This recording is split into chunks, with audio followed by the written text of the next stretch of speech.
The moment I started signing to the elderly woman at table 12, the entire restaurant went silent. What happened next changed my life forever and shocked a billionaire to his core. If you've ever felt invisible in your own workplace, or if you've witnessed someone being left out because of a language barrier, tell me about it in the comments below. And don't forget to subscribe for more stories that will make you believe in the power of human connection. Now, let me take you back to where it all began, 6 months ago. My name is Maya Chen. I'm 24 years old, and I've been working as a waitress at the Rosewood Bistro for the past 2 years. It's the kind of place that sits between casual and upscale, with soft jazz playing overhead and cream-colored tablecloths that show every stain. The afternoon crowd usually consisted of business people grabbing quick lunches and elderly couples treating themselves to a nice meal. I was what you'd call the invisible employee, the girl who kept her head down, took orders with barely audible responses, and never caused any trouble. My manager, Mr. Martinez, barely noticed I existed unless I made a mistake, which thankfully didn't happen often. The other servers were friendly enough, but they lived in a different world than me. While they talked about weekend parties and dating apps, I was counting tips to make sure Emma and I could afford groceries for the week. Emma is my younger sister. She's 16 now, and she's been the center of my universe since our parents died in a car accident when I was 19. That accident changed everything for both of us. But Emma faced an additional challenge that most people couldn't immediately see. She was born deaf, and our parents had been her primary interpreters and advocates in the hearing world. After they died, that responsibility fell entirely on me. I dropped out of college after my sophomore year to work full-time, but I was determined to go back. Every evening after my shifts at the restaurant, I attended night classes at the local community college, slowly working toward a degree in special education. It was exhausting, but I had a dream of becoming a teacher for deaf children, just like the ones who had helped Emma navigate her early school years. The thing about being a waitress when you're naturally shy is that you become really good at reading people without them realizing it. You notice the couple having a quiet argument over appetizers, or the businessman who's nervous about a phone call he keeps postponing. You see the way people's faces change when they think no one is watching. But most of the time, they don't really see you back. That morning, I'd gotten to work at 10 a.m. for the lunch shift. The autumn air was crisp, and I could smell the kitchen's signature herb bread baking as I tied my apron strings. Mr. Martinez was already in one of his moods, snapping at the hostess about table arrangements and checking his watch every few minutes like he was expecting something to go wrong. "Maya, you've got tables 8 through 15 today," he said without looking up from his clipboard. "And remember, we're pushing the seafood special. The fish needs to move before tomorrow." I nodded and grabbed my order pad, checking that my pen still worked. The lunch rush would start soon, and I wanted to be ready. I had no idea that in just a few hours, my quiet, predictable world was about to be turned completely upside down by a woman who couldn't hear a single word I said. The thing most people don't understand about being responsible for someone else's connection to the world is how heavy that responsibility feels. Every doctor's appointment, every parent-teacher conference, every conversation with a neighbor becomes your responsibility. You become someone's bridge to understanding. And that bridge can never collapse, no matter how tired you are. I learned American Sign Language out of necessity, not choice. When Emma was 8 and I was 14, our parents enrolled both of us in ASL classes. They wanted our family to be fully bilingual, they said. What they really meant was that they needed backup. Mom's arthritis was getting worse, making signing painful on bad days, and Dad traveled frequently for work. They needed me to be Emma's voice when they couldn't be. I remember my first ASL class vividly. The instructor, Mrs. Rodriguez, was deaf herself, and she refused to speak aloud during lessons. For the first month, I felt completely lost, flailing my hands around while Emma picked up signs like she was born for it. But gradually, something clicked. My hands found their rhythm, and suddenly I wasn't just moving my fingers anymore. I was speaking in space, painting words in the air, creating meaning with movement. After the accident, ASL became more than just a skill. It became the thread that kept Emma and me connected when grief threatened to pull us apart. During those long nights in the hospital, when we were waiting to hear if we'd have any other family to take us in, Emma and I would sign to each other under the harsh fluorescent lights. We talked about everything and nothing, our hands moving in the darkness like two people dancing to music only we could hear. The social worker assigned to our case, Mrs. Patterson, was impressed by how well I could interpret for Emma. "You have a gift," she told me during one of our meetings. "Most siblings never reach this level of fluency. Have you considered making this your career?" At 19, grieving and suddenly responsible for a 13-year-old, career planning felt like a luxury I couldn't afford. But the seed was planted. Working at the Rosewood Bistro, I kept my ASL skills completely hidden. It wasn't intentional at first, but after a few months, I realized that none of my coworkers or regular customers knew I could sign. In their minds, I was just Maya, the quiet waitress who took orders and brought food. They had no idea that I spent my evenings interpreting Emma's homework questions, or that I could tell a joke that would make a deaf person laugh until their sides hurt. The only thing that gave my life real meaning was knowing that Emma would never have to face the world alone. Every morning when I watched her catch the bus to school, signing, "Have a good day" through the window, I felt purpose. Every evening when she came home and told me about her day, her hands dancing with excitement as she described her art class or complained about difficult teachers, I remembered why I was working so hard. But there were moments, usually during the dinner rush when the restaurant was packed and demanding, when I felt the weight of my hidden self. I'd watch other servers chat easily with customers, making small talk about weekend plans or sharing recommendations with enthusiasm, and I'd wonder what it would feel like to be fully seen by the people around me. That morning, as I refilled salt shakers and checked that the coffee station was fully stocked, I had no idea that everything was about to change. It was Tuesday, October 15th, around 1:30 in the afternoon. The lunch rush was beginning to wind down, and I was clearing plates from table 6 when I heard the hostess, Jessica, speaking in that overly bright voice she used for customers she wasn't sure how to handle. "Right this way, sir. I have a lovely table by the window." I glanced up to see a man in an expensive charcoal suit following Jessica through the dining room. He was probably in his mid-40s, with graying temples, and the kind of confident posture that suggested he was used to being the most important person in any room. But what caught my attention wasn't him. It was the elderly woman walking slowly beside him. She appeared to be in her late 60s, with silver hair pulled back in an elegant bun, and wearing a beautiful navy dress that probably cost more than I made in a month. But something about her seemed off. Her eyes were darting around the restaurant with a mixture of confusion and frustration, and she kept touching the man's arm, trying to get his attention while he was focused on following Jessica to their table. As they passed near my section, I heard the woman make a sound, a soft vocalization that wasn't quite a word.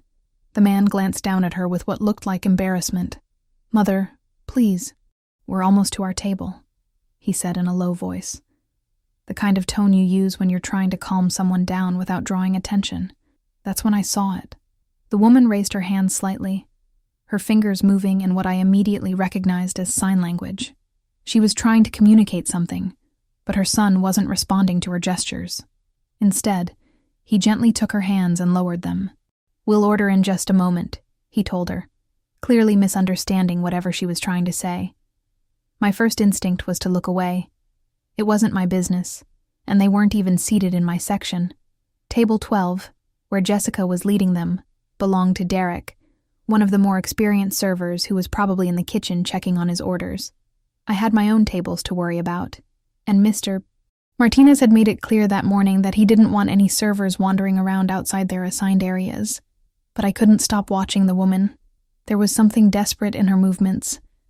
The way she kept trying to catch her son's attention while he remained focused on the mundane details of being seated and handed menus. She was signing more urgently now.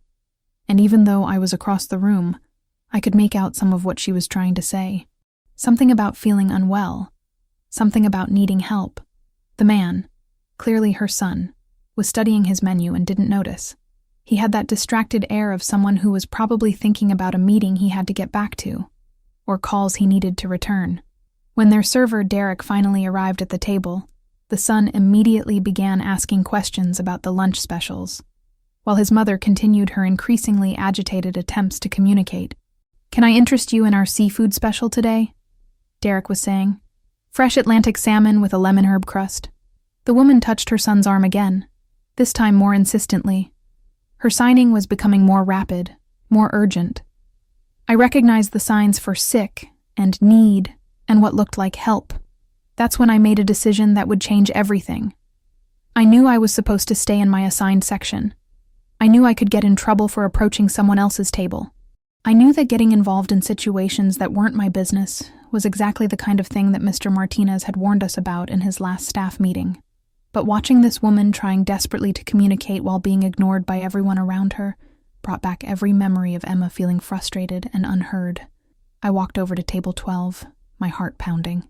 "Excuse me," I said quietly, addressing the woman directly, while her son continued discussing menu options with Derek. "Are you all right?" The moment she saw me signing, her face transformed completely.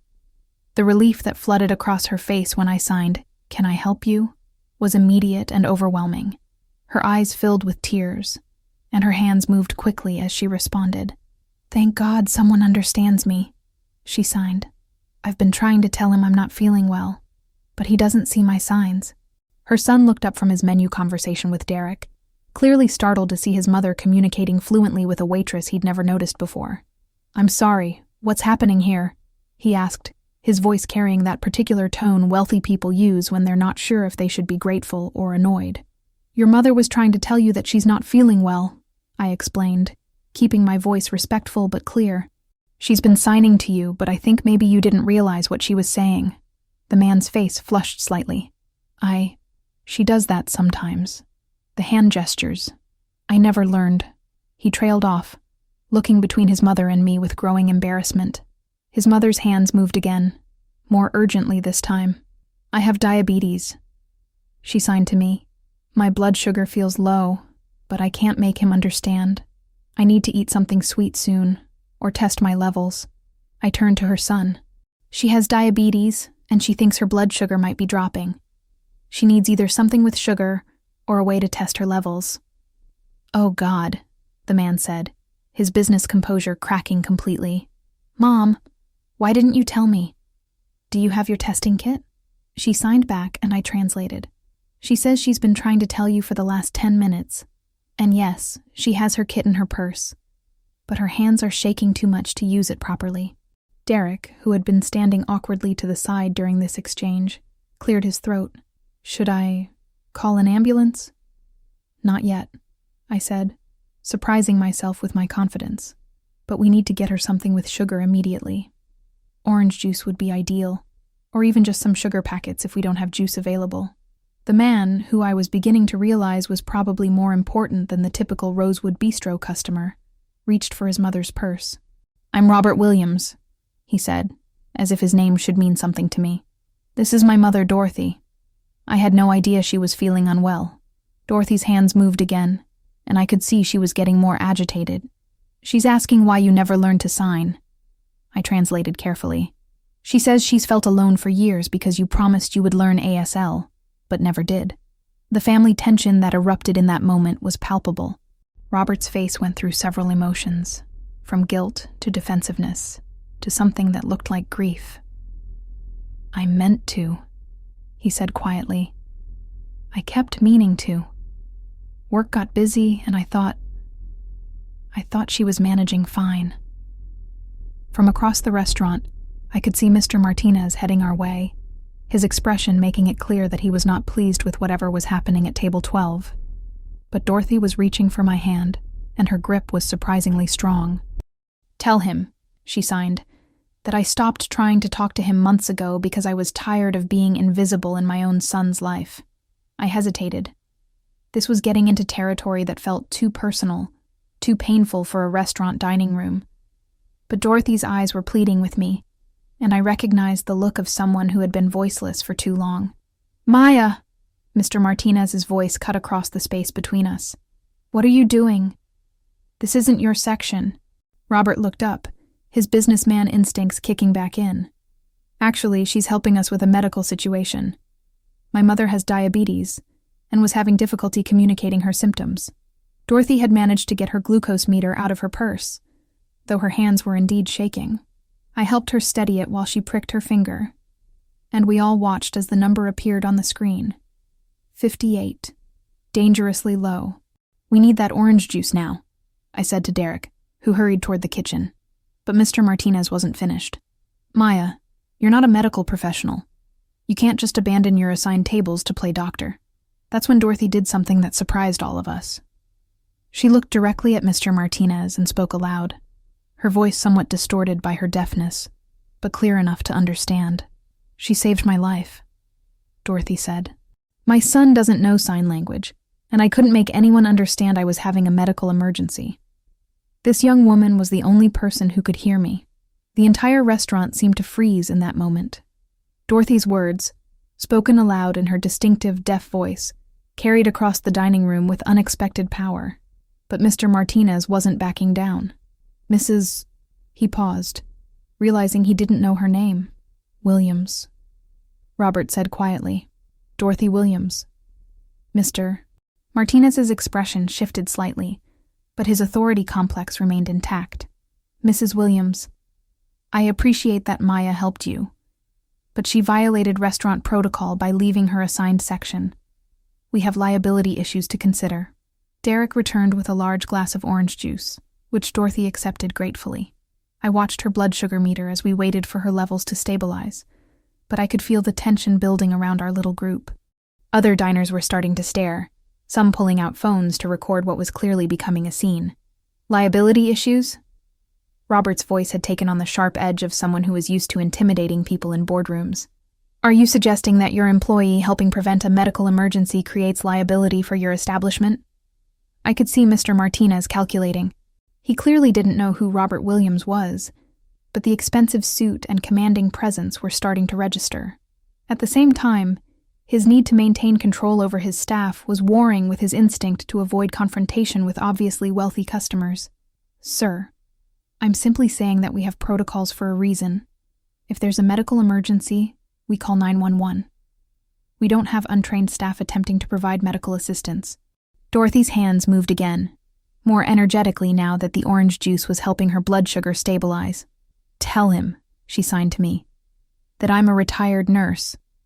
This young woman recognized my symptoms faster than my own son did. She didn't provide medical assistance. She provided communication assistance." I hesitated.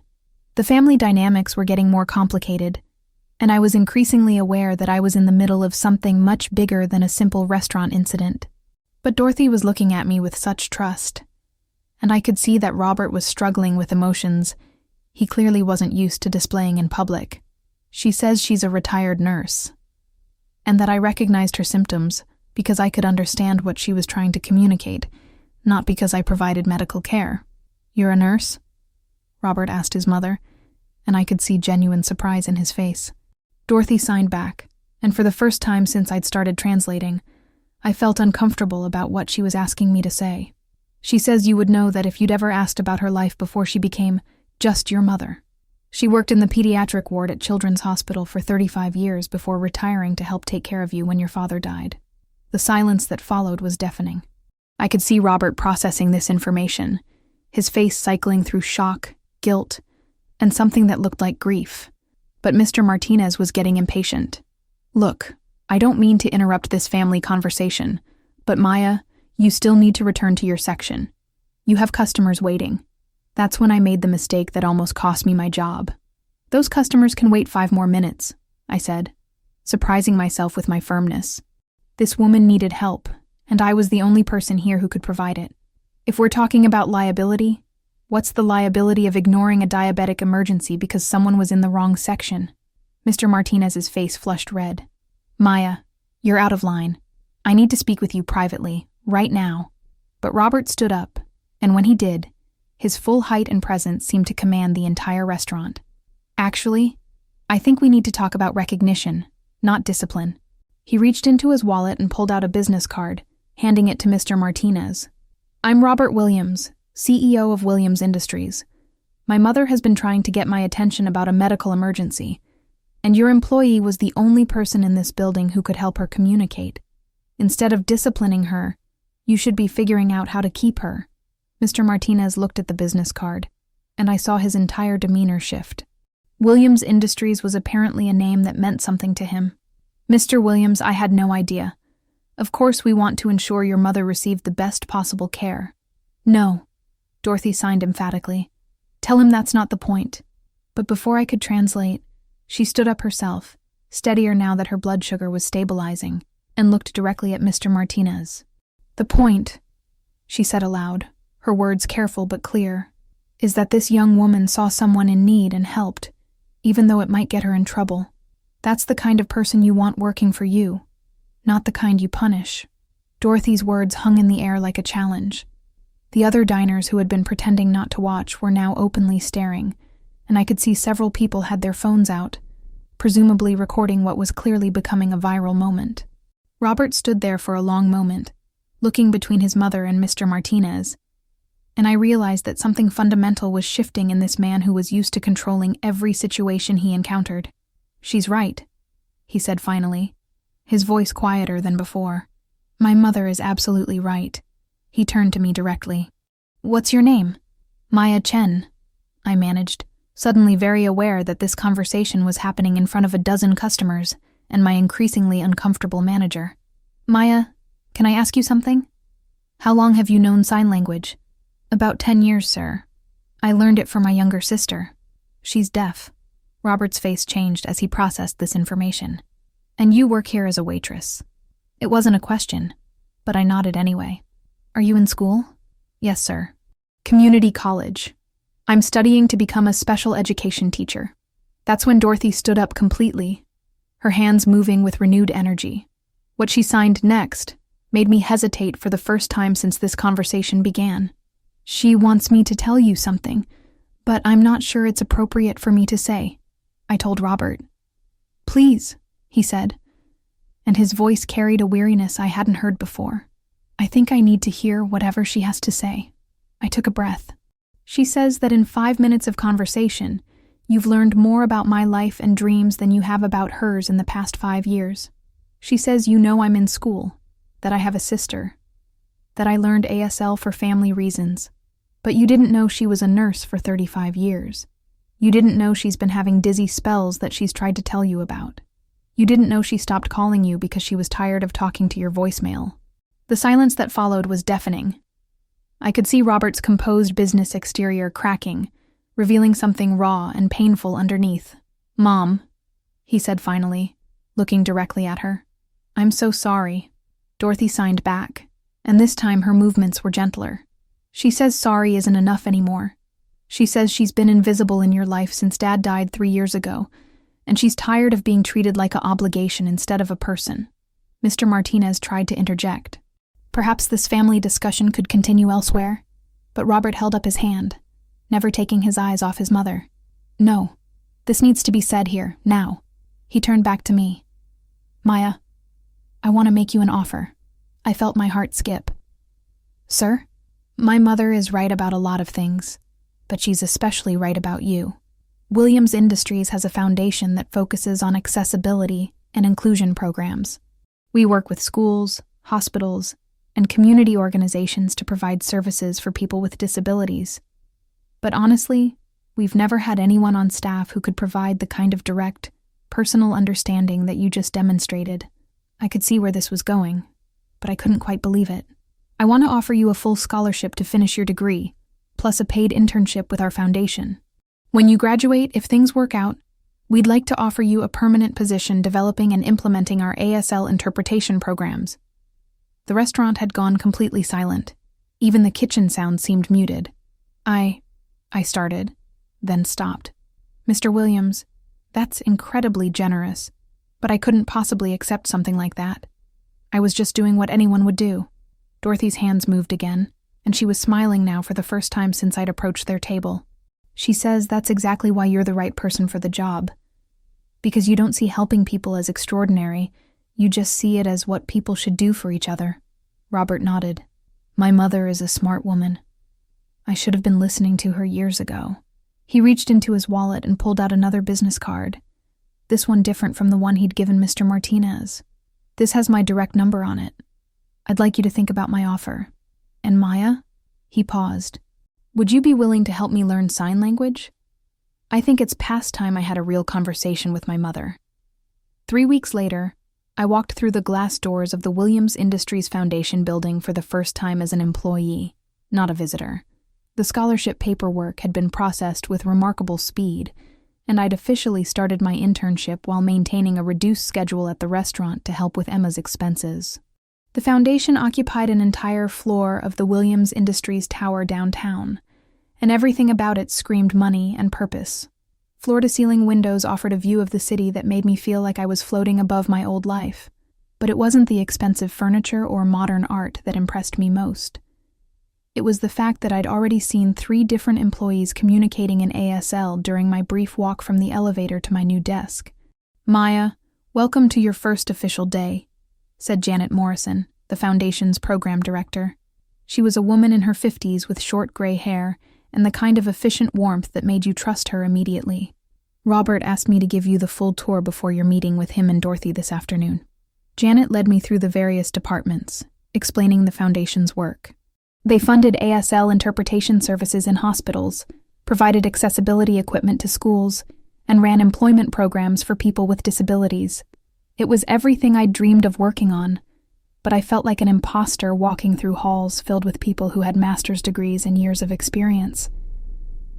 "You look overwhelmed," Janet observed as we stopped in the break room for coffee. "A little," I admitted. 3 weeks ago, I was refilling ketchup bottles and worrying about making rent. Now I'm supposed to develop programs that will affect thousands of people. What if I'm not qualified for this? Janet smiled. "Robert told me about what happened at the restaurant. Do you know what convinced him to hire you?" I shook my head. "It wasn't your ASL skills, though those are obviously excellent. It was the fact that when you saw someone who needed help, you didn't think about protocols or policies or whether it was your job. You just helped. That's exactly the kind of thinking we need here." My first assignment was to review the Foundation's current ASL interpretation programs and identify gaps in service. It sounded straightforward, but as I dug into the research, I realized how much I didn't know about the business side of helping people.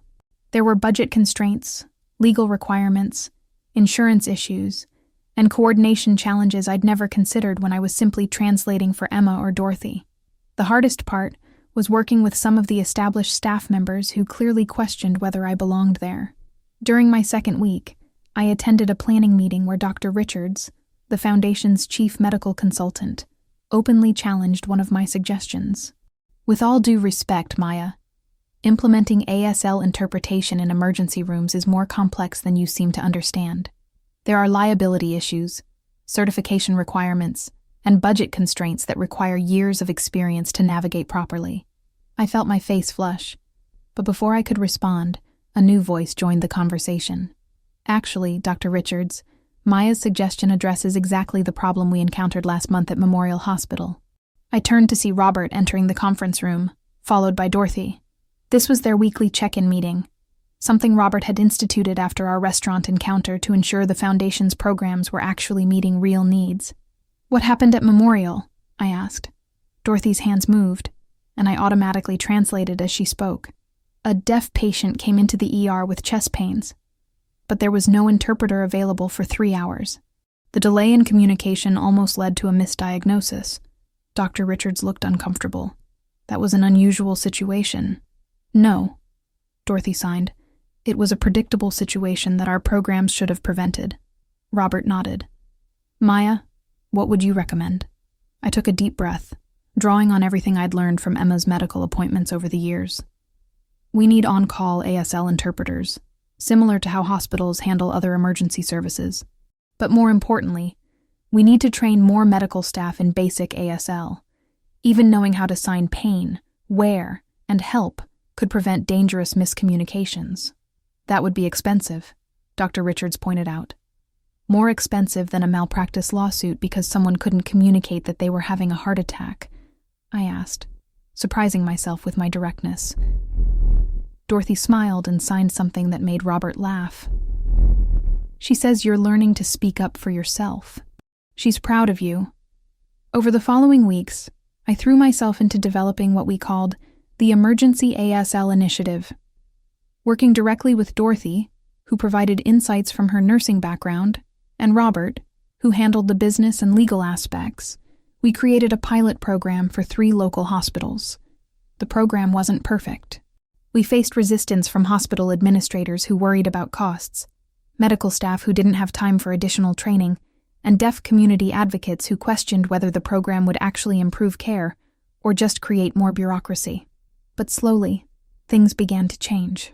The first hospital reported a significant improvement in patient satisfaction scores among deaf patients. Emergency room physicians started requesting additional ASL training beyond our basic curriculum. Most importantly, we prevented several serious communication failures that could have had devastating consequences. The success of the pilot program led to expansion requests from hospitals across the state, and suddenly my little idea had become a major foundation initiative with a budget of over $2 million. But the real transformation happened during my weekly ASL lessons with Robert. 6 months later, I stood at the podium of the National Conference on Accessibility in Healthcare, looking out at an audience of doctors, nurses, administrators, and advocates from across the country. The girl who used to hide behind order pads and avoid eye contact was about to give the keynote address about our emergency ASL initiative. When I was working as a waitress 6 months ago, I began, I thought my biggest professional achievement would be getting through a lunch rush without spilling anything. I never imagined I'd be standing here today, representing a program that has now been implemented in over 50 hospitals nationwide.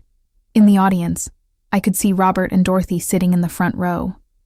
Dorothy was beaming, and Robert was signing along as I spoke, his ASL still imperfect, but improving every day. Their weekly lessons had become the highlight of his week, and watching their relationship heal had been almost as rewarding as seeing our program succeed. Emma was there too, having driven down from college for the conference. Yes, college. Robert had quietly arranged for her to receive a full scholarship to the state university's deaf education program, saying that anyone who had taught me to be so compassionate deserved the same opportunities I was receiving. She was thriving academically and had already been accepted into a summer internship with the foundation. The Emergency ASL initiative had exceeded everyone's expectations. What started as a simple idea to train medical staff in basic sign language had grown into a comprehensive program that included on-call interpreters, ASL-fluent medical professionals, and even specialized equipment for video interpretation in rural hospitals that couldn't afford full-time staff. Dr. Richards, who had initially questioned my qualifications, was now one of the program's strongest advocates. Just last week, he'd called to tell me about a deaf patient whose life was saved because an emergency room nurse could sign heart attack and understand the patient's response about their symptoms. But the impact went far beyond medical emergencies. The Rosewood Bistro had become an unexpected success story in the hospitality industry's accessibility movement. Mr. Martinez, after seeing the positive media attention from that day in October, had enrolled his entire staff in basic ASL classes. The restaurant now advertised itself as deaf-friendly, and they'd hired 3 deaf employees, including a chef whose desserts had become legendary among both hearing and deaf customers. The viral video of Dorothy's incident had sparked a nationwide conversation about family communication and the isolation experienced by many deaf individuals.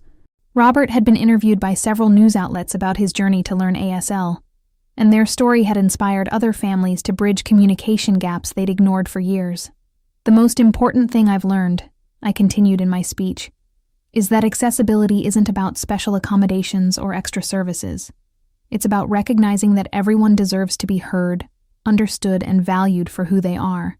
As I wrapped up my presentation, I saw Dorothy stand up and begin applauding in the way deaf people do, hands raised high and waving.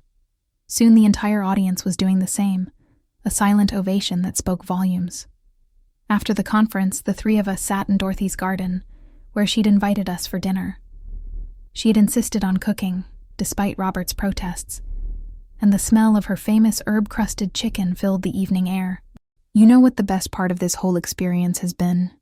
Robert asked, his hands moving as he signed along with his words. "What?" I signed back. "I finally understand why my mother is so proud of the work she did as a nurse. For 35 years, she helped people communicate their needs when they were most vulnerable. Now I get to watch her help train doctors and nurses to do the same thing for deaf patients." Dorothy's response made us both laugh. "It only took you 45 years to figure out your mother was smart." As I drove home that evening, I thought about how dramatically my life had changed since that Tuesday afternoon in October. I was no longer the shy waitress who felt invisible in her own workplace. I had found my voice by helping others find theirs, and in the process, I discovered that sometimes the most extraordinary opportunities come disguised as ordinary moments of human kindness. The Williams Foundation continues to expand its accessibility programs, and I'm now the director of our ASL initiatives nationwide. Emma is finishing her degree and will join our team next year, and Robert and Dorothy have their weekly ASL dinners, where no words are spoken aloud but everything important gets said. Sometimes people ask me if I miss the simplicity of my old life, waiting tables and worrying only about my next paycheck. The truth is, I don't miss feeling invisible.